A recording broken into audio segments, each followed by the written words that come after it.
bareng Yusra, pimpin doanya. Sebelum kita mulai pelajarannya pada hari ini, ada alangkah baiknya kita berdoa terlebih dahulu. Berdoa menurut agama dan kepercayaan masing-masing.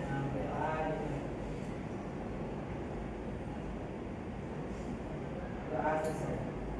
Oke, terima kasih Yusra. Nah, sebelum itu di sini siapa sekretarisnya? Oke, Pak Kiki, hari ini ada yang datang, ada yang tidak datang nggak? Alhamdulillah, berarti hari ini pada sehat-sehat semua ya. Nah, jadi bimbingan prasikal hari ini bertopik stop pelecehan seksual, lindungi dirimu, hargai sesama. Jadi sebelum itu Ibu mau nanya nih, ada yang tahu nggak pelecehan seksual itu apa?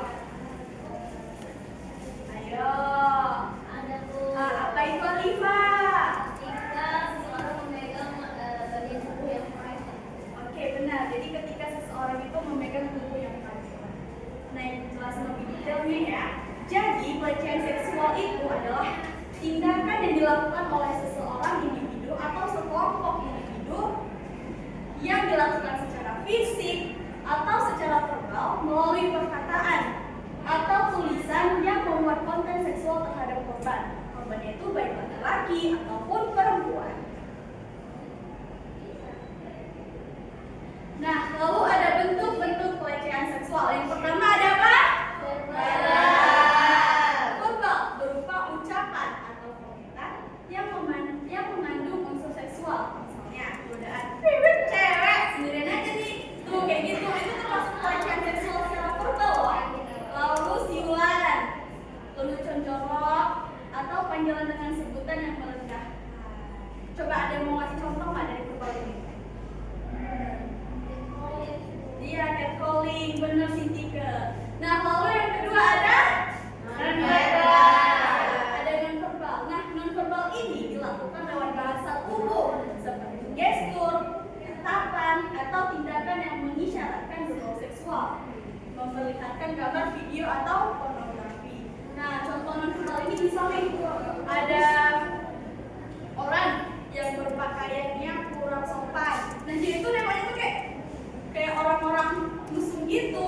Itu tidak boleh. Nah, itu karena termasuk pelecehan seksual secara non-verbal. Lalu yang ketiga ada fisik. Ya, benar, fisik. Nah, pelecehan seksual berbentuk fisik itu melibatkan kontak langsung pada tubuh korban. Misalnya menyentuh, memeluk, mencium, meraba, atau bahkan memaksa melakukan tindakan seksual tanpa persetujuan.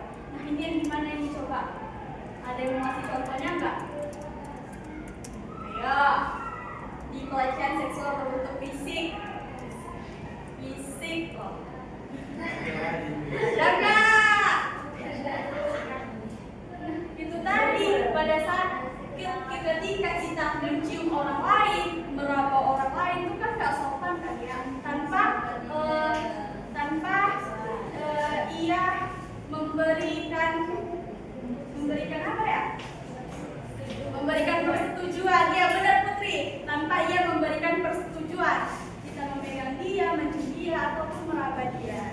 Jadi kita harus ada persetujuan orang itu dulu kalau misalnya kita mau meluk dia ataupun mau mencium dia. Nah, lalu yang terakhir itu ada pelecehan berbentuk digital online. Nah, digital atau online ini terjadi melalui media sosial, internet, seperti mengirim pesan cabul, ya, seperti mengirimkan pesan cabul, gambar atau video porno, dan melakukan panggilan dengan maksud seksual. Jadi ini misal nih contohnya. Kalian ada ngepost foto,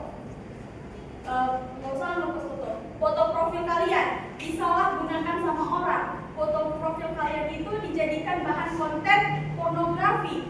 Nah, itulah yang pelecehan seksual berbentuk digital ataupun online.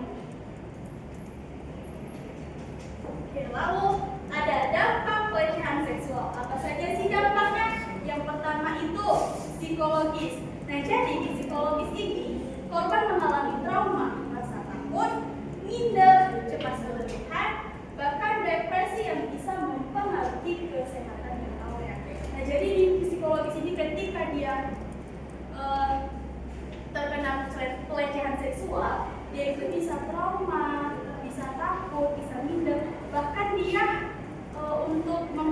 memperlihatkan dirinya sendiri aja ke orang lain itu dia tidak mau. Nah, lalu masuk ke sosial. Korban cenderung menarik diri dari lingkungan, sulit percaya pada orang lain, dan merasa terasing dalam pergaulan sehari-hari. Itu dia. Setelah psikologis, korban akan menjadi menyendiri. Dia malu untuk melihat orang lain. Dia menarik diri dari lingkungannya. Lalu dia merasa aku ini udah kotor. Makanya dia menarik diri dari lingkungannya. Dan yang terakhir itu dampak pelecehan seksualnya yaitu akademik. Nah, di akademik ini korban itu pastinya kehilangan fokus belajar, prestasinya menurun, sering absen, dan motivasi untuk bersekolah ia itu hilang karena ia menjadi korban pelecehan seksual itu tadilah, jadinya dia tidak fokus belajar karena dia itu merasa dirinya kotor, dia malu untuk bertemu teman-temannya, lalu dia pastinya juga tidak bersekolah dan akhirnya nilainya pun menurun. Nah, lalu cara mencegah dan cara menanganinya. Yang pertama ada apa? Tidak. Katakan apa? Sering mau dilecehin. No ya? No. Katakan tidak dengan tegas. Jadi kalau misalnya anak-anak ibu diajak ke tempat private room nih dengan tidak ada maksud tertentu atau berduaan aja dengan lawan jenis, itu harus katakan tidak. Oke, kita. Lalu yang kedua ada nah, jadi di sini ketika anak-anak ibu mau pulang sekolah ataupun mau pergi sekolah, mau pergi main-main ataupun pulang dari tempat main-main, ketika situasinya itu sepi, tidak ada orang lain, itu harus kita mencari jalan lain, jalan pulang lain. Karena ketika kita mendapatkan situasi beresiko tersebut yang sepi-sepi, kita akan susah meminta tolong kepada orang lain ketika kita diapa-apain orang tersebut. Lalu yang ketiga ada apa? Cerita orang dewasa yang terpercaya. Nah, jadi cerita ke orang dewasa yang terpercaya ini ketika teman-teman ibu di sini amit-amit ya, kalau ada yang terkena pelecehan seksual. Nah, itu pasti kita harus cerita sama orang dewasa bahwasanya itu kita adalah korban. Kita tidak boleh menutup diri karena apa? Nanti kita tidak menemukan solusinya. Lalu yang terakhir ada Simpan bukti iya, jadi simpan bukti jika terjadi di ranah digital. Yang seperti ibu bilang tadi, ketika kita mengalami pelecehan seksual di digital ataupun online, ketika foto kita itu diperuntukkan yang tidak baik, nah kita bisa menyimpan bukti, kita screenshot, baru kita melapor ke pihak yang berwenang. Nah, sebelum itu ibu mau ice breaking dulu nih, karena kayaknya tadi ada yang kurang semangat. Nah, jadi ice breaking kali ini itu berhitung, bernafas dan bertepuk. Jadi pada saat ibu bilang mulai, misal nih dari bawah berhitung 1, baru bernafas, baru bertepuk. Paham semuanya? Jadi ibu akan ambil 2 orang yang kalah. Yang kalah ini akan menarik kesimpulan dari bimbingan klasikal kita pada hari ini. Oke? Kita mulai ya. Mulai. 1, 2, 3. 1. Dapat ya? Selesai ya? Oke. Karina mulai dari 1. 2, 3, 4. Nah, Iya lagi. Lanjut.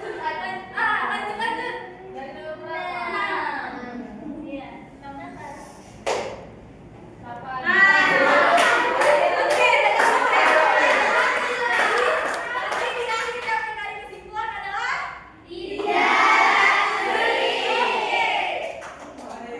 Mulai cuma dari kita hari ini. Oke, nah, sebelum masuk ke materi selanjutnya, kita nonton video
Jangan Jadi kita itu tidak boleh bercanda dengan hal tersebut, karena itu merupakan suatu kejadian yang negatif, bukan yang positif. Jadi kita tidak boleh bercanda dengan itu. Lalu yang kedua, berani membela dan mendukung teman yang menjadi korban. Jadi di sini kita harus bela dia, kita harus mendukung dia supaya dia tidak ada kepercayaan dirinya itu menurun, supaya dia tetap masuk sekolah, supaya dia berani speak up ke orang-orang bahwasannya dia itu korban, dia itu bukan pelaku. Korban itulah yang harus dilindungi dari pelecehan tersebut. Nah, sebelum masuk kesimpulan, Ibu ada kuis nih. Jadi Ibu mau tahu seberapa pemahaman anak-anak Ibu mengenai materi bimbingan klasikal kita pada hari ini. Jadi ini